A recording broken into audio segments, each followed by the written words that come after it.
हजुरले मोबाइल फोनमा भएका अक्षरहरू वा मोबाइल फोनमा आउने अक्षरहरूलाई राम्रोसँग नदेखेर चस्मा लगाउँदै हैरान हुनुभएको छ। यदि हजुरले मोबाइल फोनमा भएका र मोबाइल फोनमा आउने अक्षरहरूलाई राम्रोसँग नदेखेर चस्मा लगाउँदै हैरान हुनुभएको छ भने हजुर हैरान हुनु पर्दैन। मैले आज यो समस्याको समाधान यो भिडियोमा लिएर उपस्थित भएको छु। यसको लागि सर्वप्रथम हामीहरू हाम्रै मोबाइल फोनमा भएको सेटिङमा क्लिक गरौं। सेटिङमा क्लिक गरिसकेपछि हामीहरूले हाम्रो मोबाइल फोनको स्क्रिनलाई अलिकति तलपट्टि साइडमा सारौं।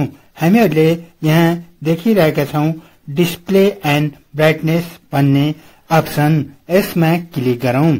यसमा क्लिक गरिसकेपछि हामीहरूले हाम्रो मोबाइल फोनको स्क्रिनलाई अलिकति तलपट्टि साइडमा सारौं।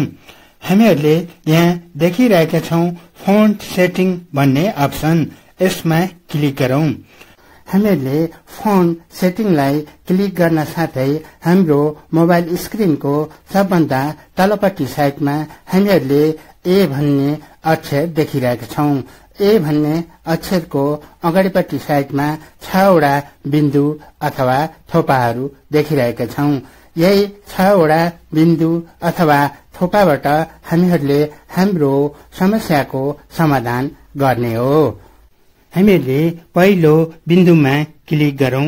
पहिलो बिन्दुमा यो साइजको अक्षर आउने गर्दछ। अब हामीहरूले दोस्रो बिन्दुमा क्लिक गरौं। दोस्रो बिन्दुमा यो साइजको अक्षरहरू आउने गर्दछ। अब हामीहरूले तेस्रो बिन्दुमा क्लिक गरौं। तेस्रो बिन्दुमा यो साइजको अक्षरहरू आउने गर्दछ। अब हामीहरूले चौथो बिन्दुमा क्लिक गरौं। चौथो बिन्दुमा यो साइजको अक्षरहरू आउने गर्दछ। अब हामीहरू पाँचौं बिन्दुमा क्लिक गरौं। पाँचौं बिन्दुमा यो साइजको अक्षरहरू आउने गर्दछ। अब हामीहरू हाम्रो मोबाइल स्क्रिनमा आउने अक्षरहरू ठूलो बनाउने अन्तिम बिन्दुतिर जाउँ। अन्तिम बिन्दुमा क्लिक गरौं। अन्तिम बिन्दु अर्थात यो 6औं बिन्दु हो। यो 6औं बिन्दुलाई क्लिक गर्दा यो साइजको अक्षरहरू आउने गर्दछ।